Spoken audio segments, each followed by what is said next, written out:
नमस्कार दोस्तों, एक बार फिर से हाजिर हूँ मैं आप सभी के साथ में कुछ नई जानकारी लेकर के।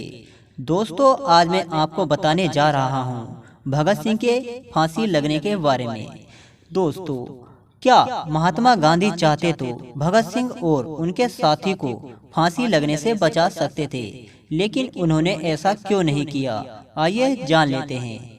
दोस्तों, 23 मार्च 1931 लाहौर की सेंट्रल जेल में शाम के समय फांसी नहीं चढ़ाते, मगर अंग्रेज इतने डरे हुए थे कि उन्होंने तय दिन से एक रोज पहले ही शाम को भगत सिंह, राजगुरु और सुखदेव को फांसी दे दी थी। इसमें गांधी के आलोचक इन तीनों की फांसी का इल्जाम गांधी के माथे डालते हैं।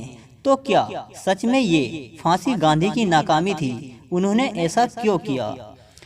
लोगों ने कहा कि हमें बहुत उम्मीद थी गांधी से, लेकिन इन तीनों नौजवान क्रांतिकारियों को लोग खूब जानने लगे थे।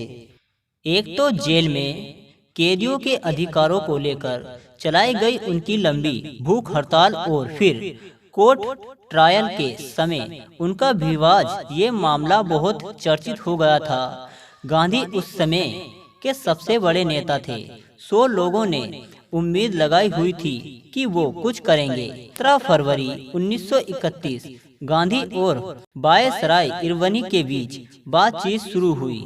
लोग चाहते थे कि गांधी तीनों की फांसी रुकवाने के लिए इरवनी पर जोर डालें और शर्त रखें कि अगर ब्रिटिश सरकार सजा कम नहीं करेगी तो बातचीत नहीं होगी। मगर गांधी ने ऐसा नहीं किया और यंग इंडियन में लिखते हुए उन्होंने अपना पक्ष रखा कि कांग्रेस वर्किंग कमेटी भी मुझसे सहमत थी। हम समझौते के लिए इस बात की शर्त नहीं रख सकते थे कि अंग्रेजी हुकूमत भगत सिंह, राजगुरु और सुखदेव की सजा कम करे। मैं वायसराय के साथ अलग से इस पर बात कर सकता था, और गांधी का मानना था कि वायसराय के साथ बातचीत हिंदुस्तानियों के अधिकारों के लिए उसे शर्त रखकर जोखिम में नहीं डालना जा सकता है।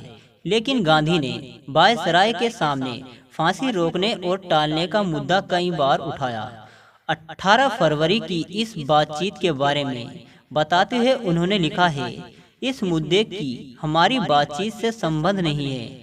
मेरे द्वारा इसका जिक्र किया जाना शायद अनुचित भी लगे, लेकिन अगर आप मौजूदा माहौल को बेहतर बनाना चाहते हैं तो आपको भगत सिंह और उनके साथियों की फांसी की सजा खत्म कर देनी चाहिए। वायसराय को मेरी बात पसंद आई। उन्होंने कहा, मुझे खुशी है कि आपने इस तरीके से मेरे सामने इस बात को उठाया है। सजा कम करना मुश्किल होगा, लेकिन उसे फिलहाल रोकने पर विचार किया जा सकता है। इरविनी ने सेक्रेटरी ऑफ स्टेट को भेजी अपनी रिपोर्ट में भी गांधी के साथ हुई इस बात का जिक्र किया। उनके मुताबिक गांधी चूंकि अहिंसा में यकीन करते हैं, इसलिए वो किसी की भी जान लिए जाने के खिलाफ हैं, मगर उन्हें लगता है कि मौजूदा हालात में बेहतर माहौल बनाने के लिए सजा फिलहाल मुलतवी कर देनी चाहिए। लोग आलोचना करते हुए कहते हैं कि गांधी ज्यादा से ज्यादा सजा को कुछ वक्त के लिए रोकने की अपील कर रहे थे, जबकि उन्हें सजा खत्म करवाए जाने या फिर उसके कम करवाने की कोशिश करनी चाहिए थी। मगर सवाल यह है कि क्या ये मुमकिन था? हम गुलाम देश में जी रहे थे। भगत सिंह पर सैंडर्स की हत्या का इल्जाम लगा था। क्या अंग्रेज उन्हें माफ करके भारतीयों को ये संदेश देते कि उनके अधिकारी का कत्ल करने के बाद भी वो बच सकते हैं? एक और चीज थी जो भगत सिंह, राजगुरु और सुखदेव के खिलाफ थी। वो माफी मांगने के लिए खिलाफ थे। वो अपने लिए किसी तरह की रियायत नहीं चाहते थे। अंग्रेज चाहते थे कि इन तीनों को मिली सजा बाकी युवाओं को डराए, उन्हें संदेश दे कि अगर उन्होंने अंग्रेजी हुकूमत के खिलाफ हथियार उठाया तो उन्हें बख्शा नहीं जाएगा। 29 अप्रैल 1931 को सी विजय राघवाची को भेजी चिट्ठी में गांधी ने लिखा, इस सजा को कानूनी वैधता को लेकर ज्यूरिस्टिट सर तेज बहादुर ने वायसराय से बात की, लेकिन इसका भी कोई फायदा नहीं निकला।